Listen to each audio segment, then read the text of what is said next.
دیتی ہے۔ یہ نماز ہی ہے جو انسان کو اپنے رب کی تمام عبادات کو کرنے پر انسان کو مجبور کر دیتی ہے۔ اگر زندگیوں کے اندر نماز نہیں تو زندگیوں کے اندر سکون نہیں، اگر گھر کے اندر نماز نہیں تو گھر کے اندر برکت نہیں۔ تو یہ نماز اسلام کا اہم فرض ہے، اور قرآن نے بار بار تاکید فرمائی ہے، اور بار بار اللہ تعالیٰ اعلان فرماتے ہیں اقیموا الصلاۃ، کہ نماز کو قائم کرو۔ تو یہ نماز جب ایک ایمان والا بندہ یا بندی اللہ کے حضور نماز ادا کرتے ہیں، گویا کہ ان کا تعلق اللہ کے ساتھ جڑ چکا ہے، ان کا گہرا ربط اللہ کے ساتھ ہو چکا ہے۔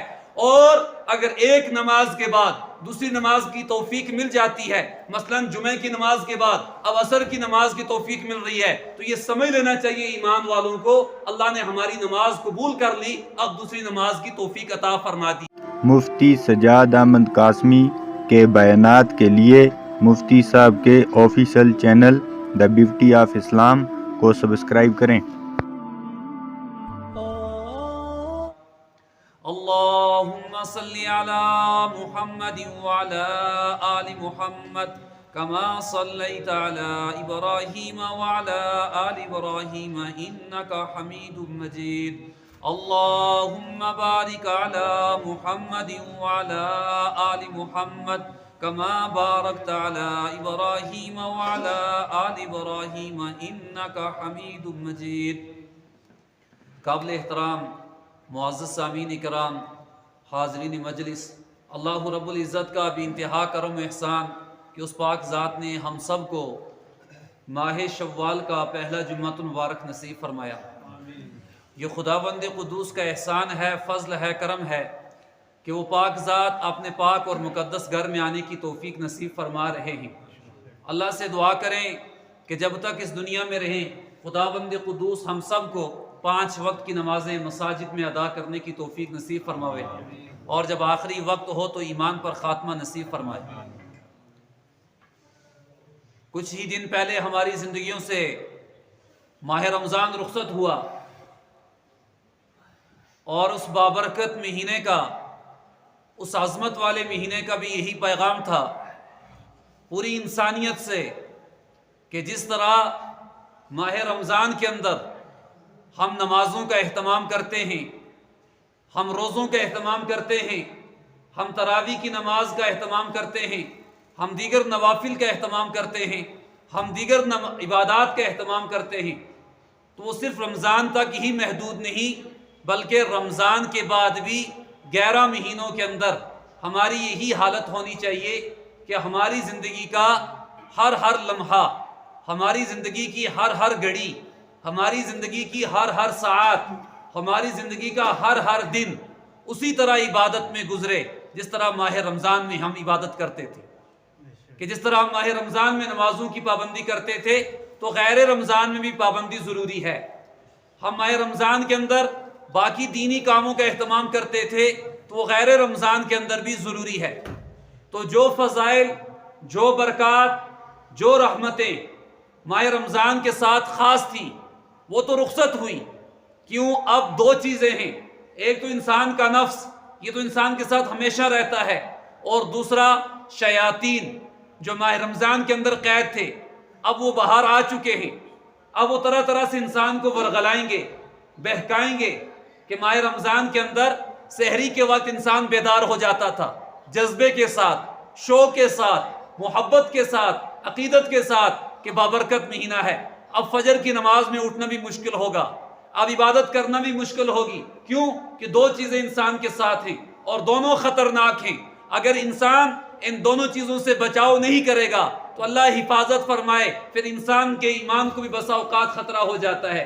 ایک نفس ہے، اور نفس انسان کو ہمیشہ خواہش کی طرف لے جاتا ہے، انسان کو ہمیشہ گناہوں کی طرف لے جاتا ہے، اور ایک شیطان وہ انسان کو ورغلاتا ہے، بہکاتا ہے۔ اس نے پیغمبروں پر بھی حملہ کیا، اس نے صحابہ پر بھی حملہ کیا، اس نے اولیاء اللہ پر بھی حملہ کیا، اور عام مسلمانوں پر بھی وہ حملہ کرتا ہے، ان کو بھی بہکاتا ہے، ذہن کے اندر تدبیریں ڈالتا ہے۔ میں نے کئی مواقع پر پہلے بھی عرض کی تھی بات کہ 2 چیزیں ہوتی ہیں، ایک ہے ذہن کے اندر اچھی باتوں کا آنا، اور ایک ہے ذہن کے اندر بری باتوں کا آنا۔ ایک ہے اچھے خیالات ذہن کے اندر پیدا ہو رہے ہیں، اور ایک ہے برے خیالات ذہن کے اندر پیدا ہو رہے ہیں۔ اگر اچھے خیالات پیدا ہو رہے ہیں تو یہ فرشتوں کی جانب سے ہیں، اس کو حدیث کے اندر الہام کہا جاتا ہے، اور اگر برے خیالات پیدا ہوتے ہیں یہ وساوس ہیں، وسوسے، یہ شیطان کی طرف سے ہوتے ہیں۔ تو بسا اوقات انسان نماز کی حالت میں کھڑا ہے، یکسوئی کے ساتھ کھڑا ہے، کئی سالوں پہلے کی بات ہے، لیکن نماز کی حالت میں کھڑے ہوتے ہی تکبیر تحریمہ کہتے ہی اب ذہن کے اندر گردش کرتی ہے، اب بار بار وہ بات اس کو یاد آتی ہے، جیسے ہی سلام پھیرتا ہے وہ بات اس کو بھول جاتی ہے۔ اسی طرح اور بھی کئی مواقع پر انسان کے ساتھ ایسا ہوتا ہے کہ جب انسان نیکی کے کام میں آگے بڑھتا ہے تو ذہن کے اندر وسوسہ آتا ہے، انسان کا خیال اس عبادت سے ہٹ جاتا ہے، انسان کا ذہن بھٹک جاتا ہے۔ تو یہ وساوس شیاطین کی طرف سے ہوتے ہیں تاکہ انسان یکسوئی کے ساتھ، اطمینان کے ساتھ، سکون کے ساتھ، وقار کے ساتھ، اور جس طرح عبادت کا حق ہے اس طرح ایک ایمان والا عبادت نہ کر سکے۔ تو یہ شیطان اصلی دشمن ہے، اور قرآن نے بھی فرمایا الم آحد الیکم یا بنی آدم اللہ تعبدوا الشیطان، کہ ابن آدم، اے انسانیت، اے آدم کے ماننے والوں، آدم کی اولاد، کیا اللہ نے تم سے عہد نہیں لیا تھا اللہ تعبدوا الشیطان، کہ تم شیطان کی عبادت نہیں کرنا، انہ لکم عدو مبین، کہ یہ تو تمہارا کھلا ہوا دشمن ہے۔ تو انسان کو ورغلانا، بہکانا، وساوس کا ذہن کے اندر آنا، طرح طرح کے برے خیالات کا آ جانا، اور عبادات کے اندر دل کا نہ لگنا، اور وہ ذوق، وہ جذبہ، وہ شوق، وہ تڑپ، وہ عقیدت جو ماہ رمضان کے اندر تھی وہ غیر رمضان کے اندر نہیں ہوتی۔ کس وجہ سے؟ کہ اب شیاطین آزاد ہو چکے ہیں، اب رہا ہو چکے ہیں، اب وہ ورغلائیں گے۔ لیکن ایمان والوں کو چاہیے کہ جس طرح ماہ رمضان کے اندر نمازوں کی پابندی کرتے تھے ٹھیک اسی طرح غیر رمضان کے اندر بھی پابندی کریں۔ یہ نماز ہی ہے جو اللہ اور بندے کے درمیان ایک گہرا تعلق، ایک گہرا ربط، ایک گہرا واسطہ پیدا کر دیتی ہے۔ یہ نماز ہی ہے جو انسان کو اپنے رب کی طرف رجوع کروا دیتی ہے۔ یہ نماز ہی ہے جو انسان کو اپنے رب کی تمام عبادات کو کرنے پر انسان کو مجبور کر دیتی ہے۔ اگر زندگیوں کے اندر نماز نہیں تو زندگیوں کے اندر سکون نہیں، اگر گھر کے اندر نماز نہیں تو گھر کے اندر برکت نہیں۔ تو یہ نماز اسلام کا اہم فرض ہے، اور قرآن نے بار بار تاکید فرمائی ہے، اور بار بار اللہ تعالیٰ اعلان فرماتے ہیں اقیموا الصلاۃ، کہ نماز کو قائم کرو۔ تو یہ نماز جب ایک ایمان والا بندہ یا بندی اللہ کے حضور نماز ادا کرتے ہیں، گویا کہ ان کا تعلق اللہ کے ساتھ جڑ چکا ہے، ان کا گہرا ربط اللہ کے ساتھ ہو چکا ہے۔ اور اگر ایک نماز کے بعد دوسری نماز کی توفیق مل جاتی ہے، مثلا جمعہ کی نماز کے بعد اب عصر کی نماز کی توفیق مل رہی ہے، تو یہ سمجھ لینا چاہیے ایمان والوں کو اللہ نے ہماری نماز قبول کر لی، اب دوسری نماز کی توفیق عطا فرما دی ہے۔ تو ہمیشہ دل کے اندر یہ استحضار رہنا چاہیے، یہ استحضار رہنا چاہیے، انسان معاشرے کے اندر کہیں پر بھی زندگی گزار رہا ہو، یہ استحضار ہو کہ میں اللہ کا بندہ ہوں، مجھے اللہ کے حضور جانا ہے، مجھے اس دنیا کو چھوڑنا ہے، میرے اللہ نے مجھے دنیا کے اندر بھیجا ہے، میری زندگی کا مقصد ہے، میں دنیا کے اندر بیکار نہیں آیا ہوں، مجھے اس مقصد کو پورا کرنا ہے۔ تو یہ 24 گھنٹے کے اندر 5 نمازیں ہیں، مشکل سے 1-1.25 گھنٹہ لگتا ہے۔